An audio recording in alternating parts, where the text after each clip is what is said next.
Aleluia, graça e paz, amados. Privilégio poder estar com vocês aqui nessa noite, poder celebrar ao Senhor, poder juntos declararmos a grandeza do nosso Deus.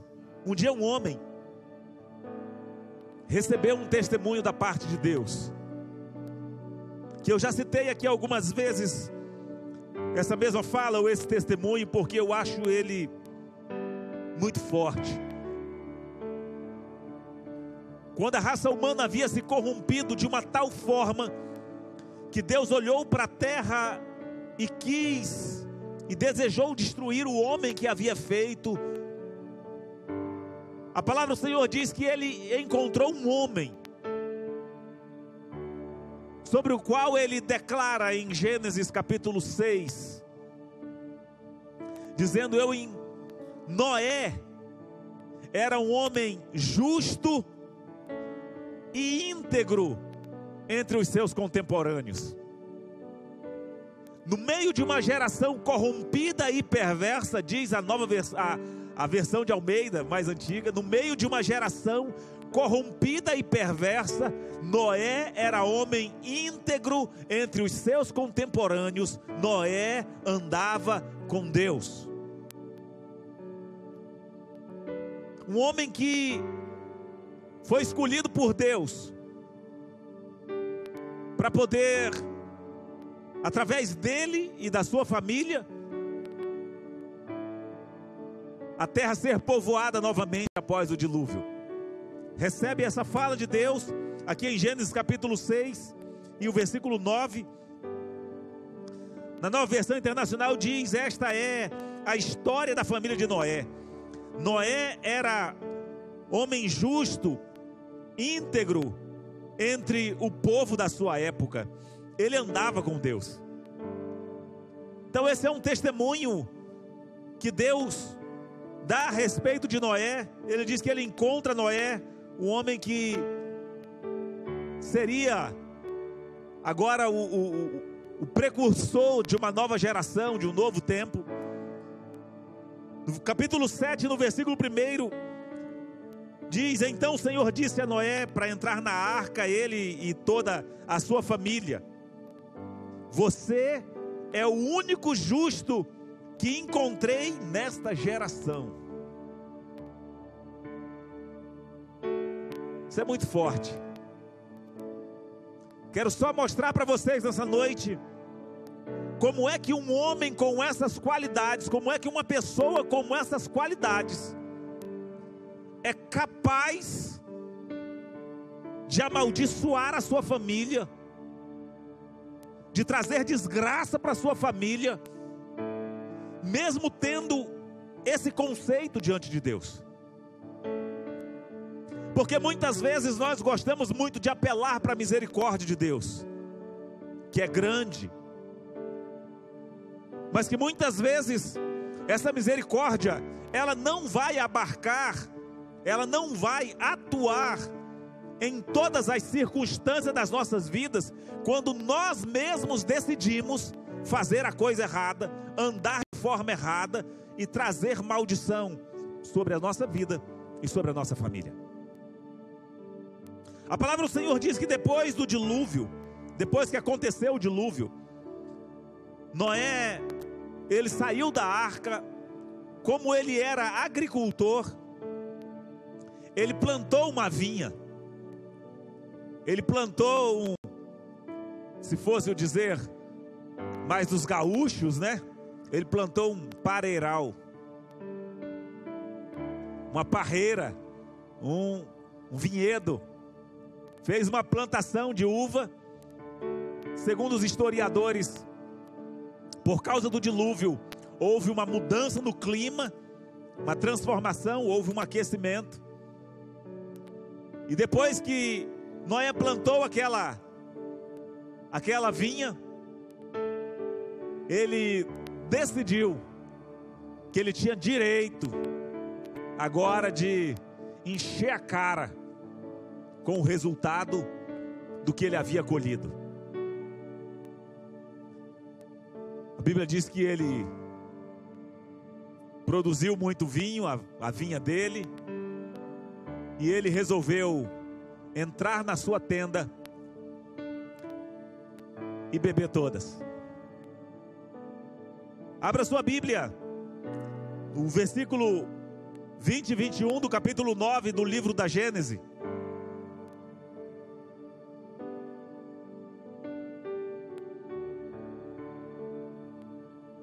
Capítulo 9 de Gênesis, versículos 20 e 21, diz assim: Noé, que era agricultor, foi o primeiro a plantar uma vinha, bebeu do vinho, embriagou-se e ficou nu dentro de sua tenda. Feche seus olhos. Senhor, eu clamo para que o Senhor possa falar profundamente aos nossos corações nessa noite um pouco mais.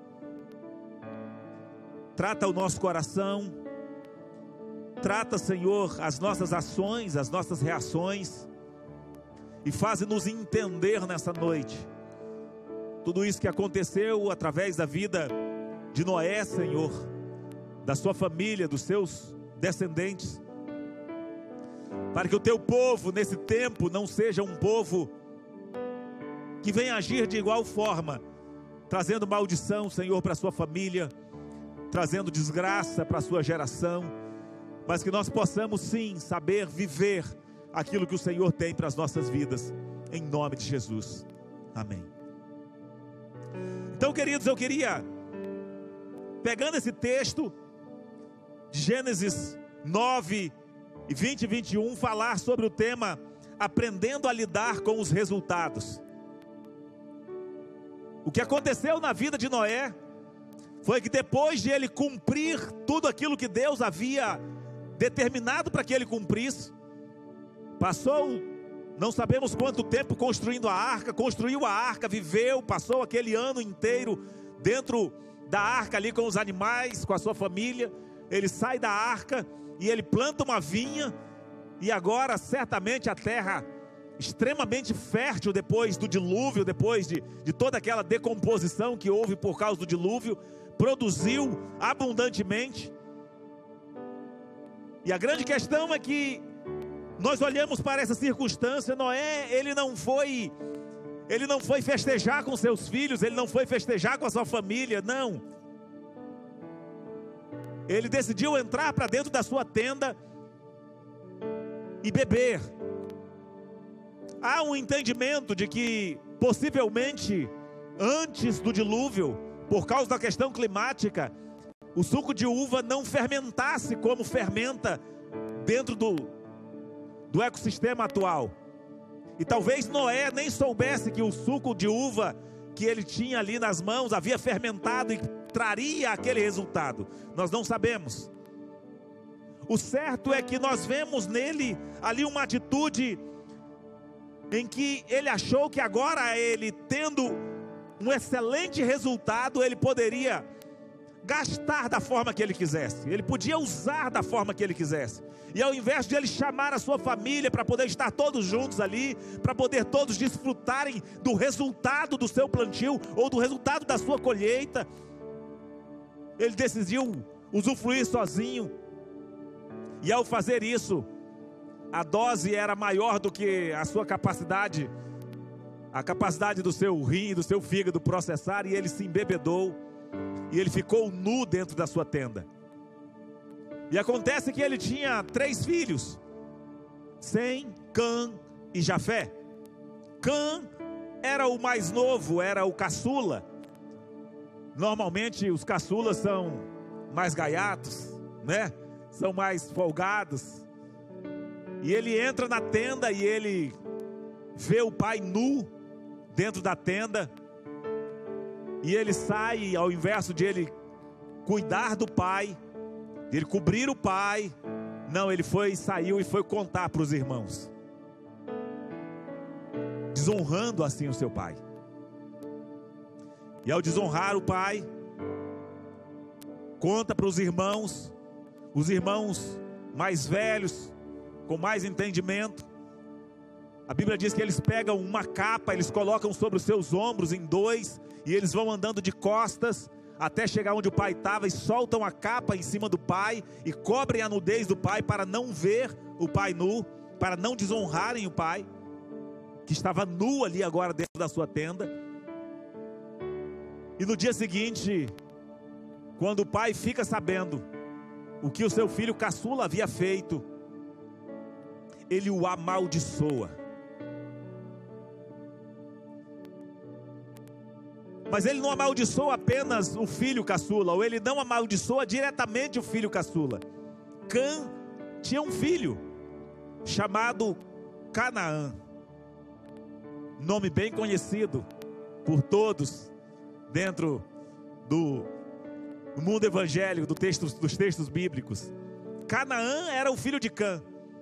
E quando Noé agora sabe do resultado da sua bebedeira, ao invés de ele reconhecer o seu erro, de ele reconhecer que ele que fez errado, ele tão somente resolve amaldiçoar o seu neto e diz: eu amaldiçoo Canaã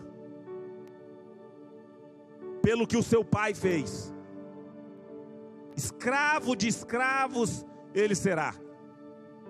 Vai viver a sua vida na escravidão.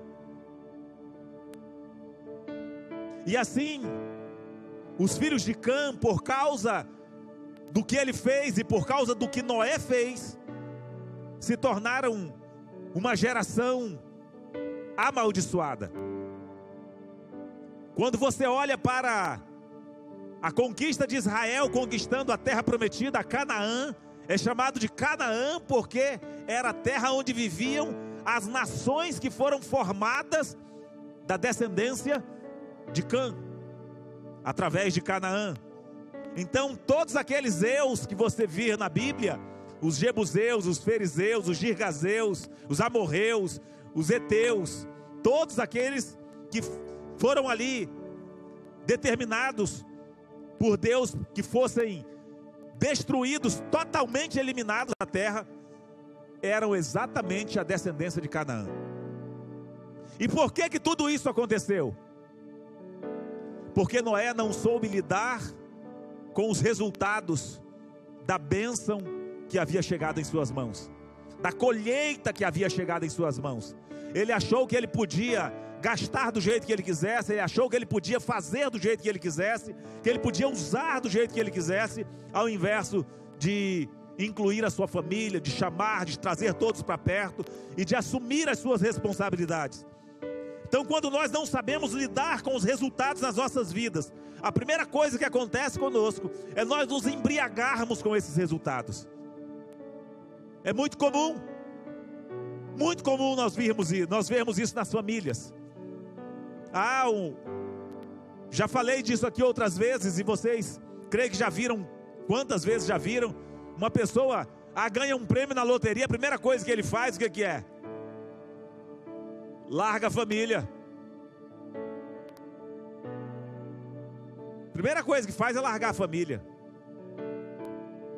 para conseguir agora uma mais nova, né? Uma mais bonita, uma diferente. A pessoa consegue um carro, o carro dos sonhos, a moto dos sonhos, ou até a bicicleta dos sonhos, né? Ele já começa a agir diferente, porque agora ele consegue ir onde não ia antes. Como já vi casos da pessoa: não, se você quiser ir, você vai a pé, eu não vou te levar, eu não vou te buscar, eu não vou fazer isso, não vou fazer aquilo, porque julga que os resultados podem ser usufruídos individualmente. Isso mostra exatamente esse embebedar, essa loucura que vem trazendo dessa embriaguez, que os resultados, quando não são partilhados, quando não se sabe lidar com os resultados, a primeira coisa que ele faz é trazer. Por que nós trazemos esse embriagar? Porque traz a mesma consequência que o álcool traz para o nosso cérebro. Nos tira do normal, nos tira do nosso senso normal. A função do álcool é exatamente quebrar os limites, tirar a pessoa que tem determinados limites morais na sua vida. O álcool, ele age na área do cérebro, quebrando exatamente essas funções. Por isso que você vê algumas pessoas bebem, que é pobre fica rico, que é quietinho fica conversador, né? Que os mansinhos ficam brabos, né? Os brabos abrem a boca a chorar. Vocês já viram isso ou nunca viram? Porque o álcool, ele age exatamente quebrando aquilo que são as barreiras morais, quebrando os limites. Ele age nessa área do cérebro. Não estou falando porque eu acho, queridos. Eu estou falando porque estudei e fiz curso em relação a isso.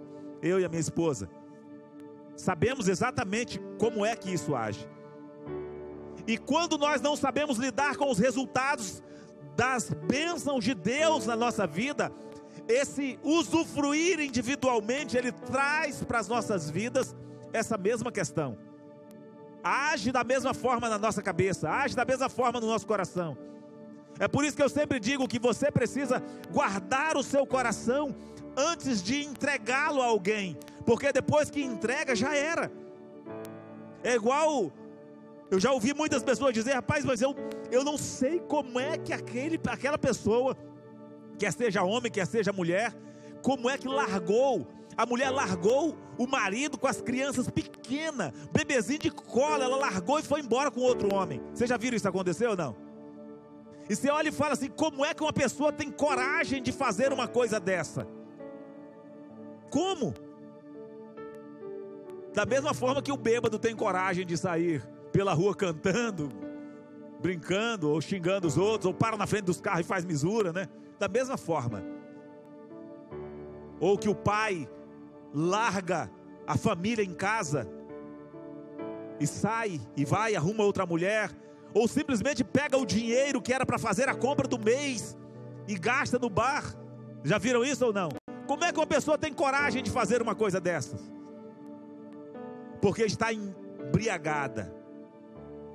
Essas consequências trazem para as nossas vidas, ou a consequência dessa embriaguez, que quando você acha que você tem direito de usufruir da sua vida, porque eu sou mais bonito, porque eu sou mais inteligente, porque eu tenho direito de fazer isso, eu tenho direito de fazer aquilo, e ao invés de nós sabermos como utilizar aquilo que Deus nos deu, queridos, porque a beleza, ela é fugaz, ela é passageira, é efêmera.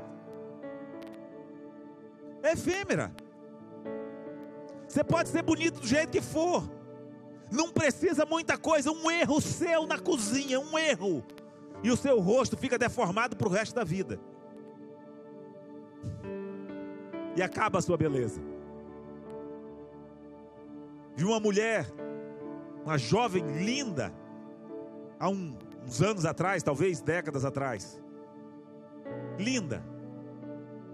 De repente alguém passa na rua e joga ácido no rosto dela, do nada. Não sei se os irmãos lembram dessa história. O cara passou e simplesmente jogou ácido no rosto da mulher. A beleza é passageira. Mas muitas vezes nós não sabemos lidar com aquilo que Deus nos dá, com a saúde que Deus nos dá, com as bênçãos financeiras, com as bênçãos emocionais, com a família que o Senhor nos deu. Nós não sabemos lidar, nós nos embebedamos, e quando nós nos embebedamos, a consequência é trazer maldição para nossa casa, assim como Noé fez. Nós achamos que nós temos direito de desfrutar sozinhos daquilo que o Senhor trouxe para as nossas vidas, ou desfrutar de forma contrária àquilo que é a vontade do Senhor. E é por isso que quando alguém entrega o coração para outra pessoa, como eu estava falando dos cônjuges, que mesmo com filhos pequenos, a partir do momento que entregou o coração, já era. Não faz diferença quem seja. Não faz. E nós falava isso ainda na escola bíblica, nós temos exemplos disso, foi de Davi, o próprio Davi, né? Quando teve o seu coração capturado pela imagem que ele viu de Batseba tomando banho ou se purificando, e o seu coração foi entregue ali, ele não pensou que o marido de Batseba era um guerreiro amigo dele. Não pensou, já não fazia mais diferença. achou que ele, como rei, poderia desfrutar. E o resultado, o profeta traz a palavra de Deus através do seu tio, se eu não me engano, que Natã era tio de Davi. Ele vem e diz: olha, o que você fez escondido, por causa do seu pecado, porque você agiu dessa forma, o que você fez escondido, vão fazer com você às claras. Você tomou a mulher de outro escondido, vão pegar a sua mulher e vão sair com ela, vão ficar com ela na plena luz do dia. Foi exatamente o que o filho dele fez. Consequências por não saber lidar. E quando o Senhor vem tratar com Davi a respeito nesse contexto, o Senhor diz: olha, Davi, você não era nada.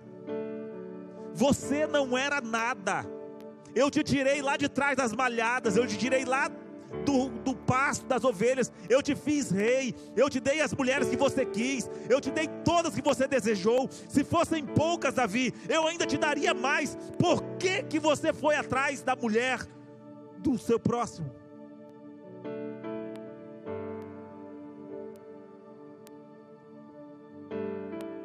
Eu sei o que Deus fez por mim. Eu sei que eu não mereceria nem estar vivo. Eu sei que se não fosse pela misericórdia de Deus, assim como meu irmão ou os meus amigos de infância, que já praticamente estão todos mortos, eu teria tomado o mesmo caminho. Agora, por que eu vou usufruir dos dias de vida que o Senhor tem me dado, achando que eu tenho direito de usá-los da forma que eu quiser, me esquecendo do grande amor de Deus, da misericórdia de Deus, do cuidado dele? Foi isso que Noé fez. Então, quando nós não sabemos lidar com os resultados, nós não repartimos, não compartilhamos. O primeiro resultado disso é que isso começa a nos desnudar a partir da nossa própria casa. O primeiro efeito vai ser dentro da nossa própria casa. O efeito da nossa embriaguez, quer seja com o dinheiro, quer seja com os bens, quer seja com a beleza, quer seja com o diploma, quer seja com o emprego novo, né, uma posição social mais elevada. Se nós nos embriagarmos com isso, o primeiro efeito vai ser sentido dentro da nossa casa, porque nós seremos desnudados, o nosso coração vai ficar exposto a partir da nossa casa. São os nossos que verão a nossa nudez em primeiro lugar.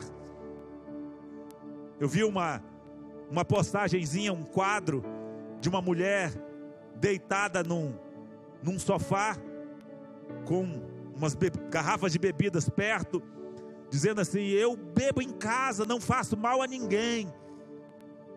E um filhinho no canto assim, como que jogado, né? Como quem diz assim: a ninguém quem, né? Não faço mal a ninguém dos de fora muitas vezes, né? Mas os de dentro são os primeiros que sofrem. Não é diferente em todas as outras áreas. Então, o primeiro resultado, quando nós não sabemos, a primeira consequência, quando nós não sabemos lidar com os resultados, é que nós seremos desnudados dentro da nossa própria casa. E a segunda consequência é amaldiçoarmos a nossa descendência. Não foi Deus quem amaldiçoou Canaã, não foi Deus quem amaldiçoou Cã e a sua descendência, não. Foi o próprio pai por causa da sua bebedeira. Temos que tomar muito cuidado, porque muitas vezes a Bíblia não fala de outros porres que Noé tomou, mas fala que esse porre que ele tomou, que essa vez que ele não soube lidar com aquilo que ele havia recebido, com a colheita que ele havia recebido das mãos do Senhor, foi suficiente para causar um grande estrago na vida da sua família.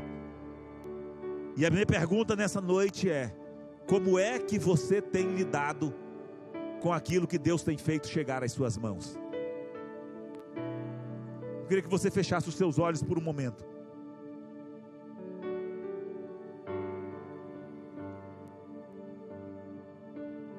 Quem são os primeiros a desfrutar da sua alegria, do seu bom humor? Quem são os primeiros a desfrutar do seu esforço para estar bem? Porque muitas vezes nós estamos irritados, tratando de forma grosseira os de casa, mas chega os de fora, a gente trata docinho, né? A pessoa até muda quando chega alguém de fora. Faz um esforço e age diferente. Mas muitas vezes esse esforço não é feito com os da sua própria casa. Aqueles com quem se deveria compartilhar o seu melhor momento, muitas vezes são aqueles que compartilham tão somente os piores. O que é que você tem feito? Deus tem certamente nos feito prosperar, nos dando saúde, nos dando sabedoria, entendimento. A Bíblia diz que se nós não tivermos sabedoria, se tivermos falta, é só pedirmos que Ele dá e não nega. E o que você tem feito com esses frutos, que são o resultado do cuidado de Deus para a sua vida? Você tem sabido repartir com a sua família? Você tem empregado toda a sua força, todo o seu vigor para poder fazer diferente, para ser diferente? Ou você tem gasto isso com os de fora? Gasto isso na sua escola, no seu trabalho, com seus amigos, com as suas amigas? E os de casa ficam com o resto? Embriagar-se com o que recebemos de recompensas de Deus é trazer maldição para nós mesmos e para nossa descendência. Eu queria incentivar você a fazer o mesmo esforço que você faz para com os de fora, para começar a partir da sua casa. Que os de fora não sejam a sua maior preocupação, mas que você possa usar tudo aquilo que Deus tem colocado na sua vida, toda a sua capacidade, todo o fruto que Ele tem trazido como colheita para as suas mãos, que você possa usar principalmente com a sua casa, e que você possa reconhecer que o Senhor é aquele que te deu vida, que o Senhor é aquele que te livrou da morte, e que você não possa usar a vida que o Senhor te deu, que talvez era para você estar morto, que talvez era para você nem existir mais, e o Senhor tem te dado vida, e você vai usar essa vida para desonrá-lo, vai usar essa vida para fazer a tua vontade, fazer conforme aquilo que está no seu coração. Eu gostaria de conclamá-los, para que, tomando por exemplo a atitude de Noé, você possa olhar a cada dia para tudo aquilo que o Senhor trouxer para as suas mãos e dizer: Senhor, a minha família serão, os meus familiares serão os primeiros a usufruir das tuas bênçãos na minha vida. Aqueles que estão perto de mim não vão contemplar a minha nudez por causa das bênçãos que o Senhor tem trazido para a minha vida. A minha saúde será para o teu louvor a partir da minha casa. A minha renda, os meus bens, os primeiros a usufruírem, Senhor, serão aqueles que moram comigo, para que eu não tenha que, me embriagando sozinho, trazer maldição, atrair maldição para a minha casa, para a minha descendência. Que você possa firmar o seu coração na presença do Senhor, e que você possa dizer: Senhor, a minha vida será para o teu louvor. Não importa quão grande seja a colheita, não importa quão preciosa seja a bênção que o Senhor trará para a minha vida, para a minha casa, eu não vou usar disso sozinho.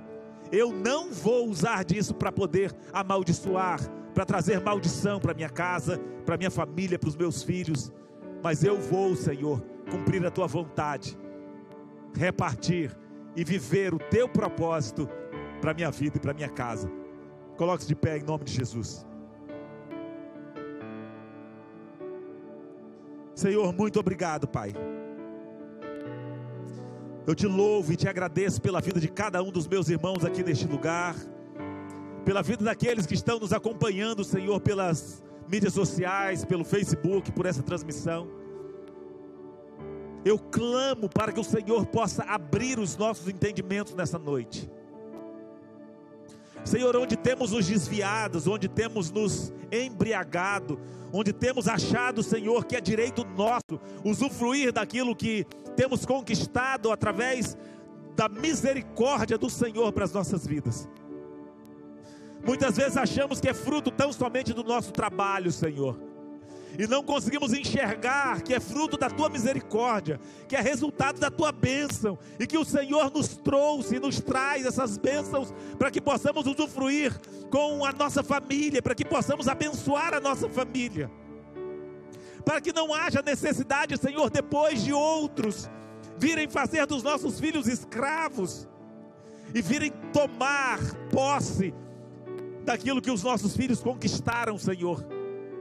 Mas que nós possamos ser homens e mulheres que abençoam a sua casa, que abençoam a sua família, e que não são aqueles que vão ficar nus, Senhor, ao receberem do Senhor a bênção, ao receberem do Senhor a colheita que muitas vezes temos plantado, mas que possamos saber lidar, Senhor, com os resultados, e que lidando com esses resultados à Tua maneira, conforme a Tua vontade, Senhor, nós possamos abençoar a nossa descendência e fazer com que a nossa prole, a nossa descendência, Senhor, sejam homens e mulheres valentes na terra, sejam homens e mulheres, Senhor, que conquistarão nações, que conquistarão, Senhor, os lugares altos da nossa nação, que farão com que o Teu nome seja glorificado, com que o Teu nome seja exaltado, e que as nossas vidas, Senhor, sejam lembradas não como aquele que ficou nu, não como aqueles que ficaram nus nas suas tendas, Senhor, mas como aqueles que abençoaram, como aqueles, Senhor, que usaram as suas vidas,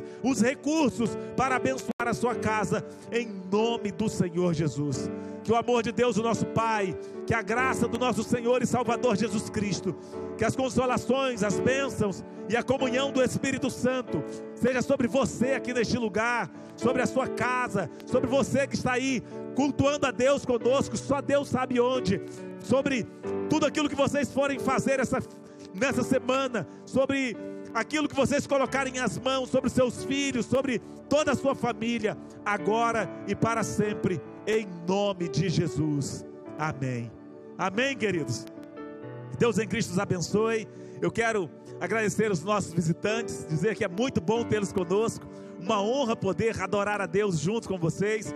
Nós não temos o costume de pedir para ficar de pé, falar o nome, porque sabemos que alguns se constrangem, e nós não queremos que vocês se constranjam, queremos que vocês fiquem bem à vontade mesmo, sabendo que este lugar é de fato a casa do Pai, o lugar onde você fica à vontade. Um abraço para a Lídia, para a Maria Eurides, para Sol Pires, para Jaqueline, que estavam ali, comentaram ali na live.